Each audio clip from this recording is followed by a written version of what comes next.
est-ce que vous avez le temps d'avoir une famille? Et la deuxième, elle est plus technique, justement par rapport à ce que vous venez de dire.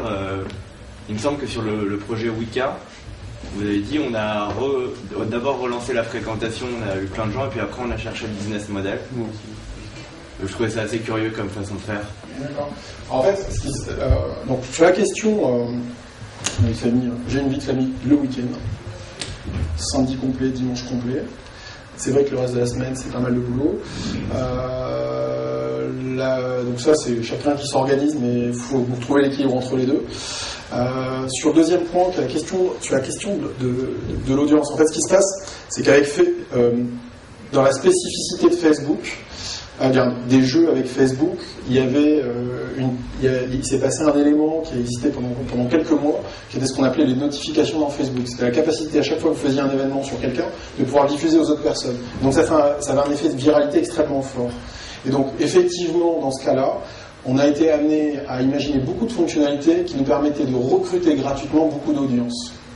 Voilà. Et donc effectivement, ça vous permet, sans argent, d'arriver à un volume qui vous permette encore mieux de caler le produit. Parce que quand même la réponse, c'est que plus vous avez de gens, plus votre modèle il est fort. Par exemple, sur un Wipolo, on sait que on sait qu'avec 20 000 personnes, on a un vrai modèle. Mais à 500, vous ne l'avez pas, parce que vous ne savez pas d'où les gens viennent. À 20 000 personnes, c'est comme les sondages. Quand vous avez 1000 personnes, vous avez à peu près déjà où vous en êtes. Quand vous en avez 20 000, vous savez où vous en êtes. Dans les jeux, quand vous êtes ce que je dis à mes équipes, quand vous êtes à peu près à 50 000 personnes jour qui jouent à un jeu, le modèle que vous avez, il commence à être sacrément juste. Vous commencez à vous dire ça va marcher ou pas marcher. Oui, j'ai juste rajouté un point sur la première question, parce que voilà.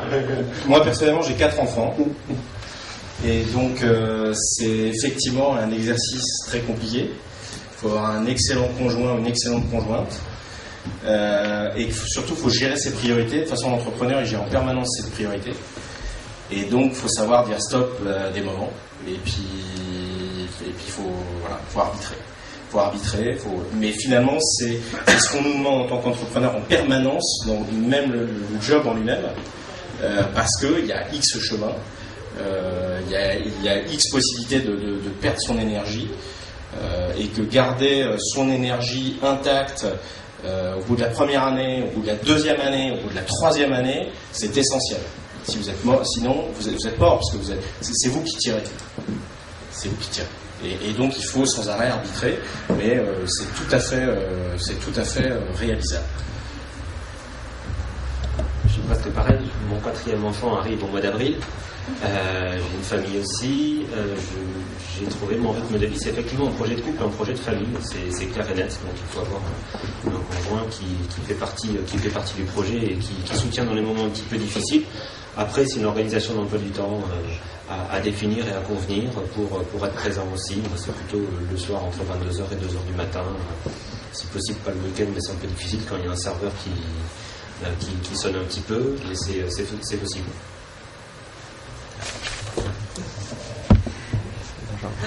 Donc moi je suis pas marié, j'ai pas d'enfant, mais ça prend beaucoup de temps, mais ça se passe très bien. Je pars en week-end, en semaine on peut sortir. Je pense qu'il n'y a pas de souci. Si on gère bien ses priorités, ça se passe très bien.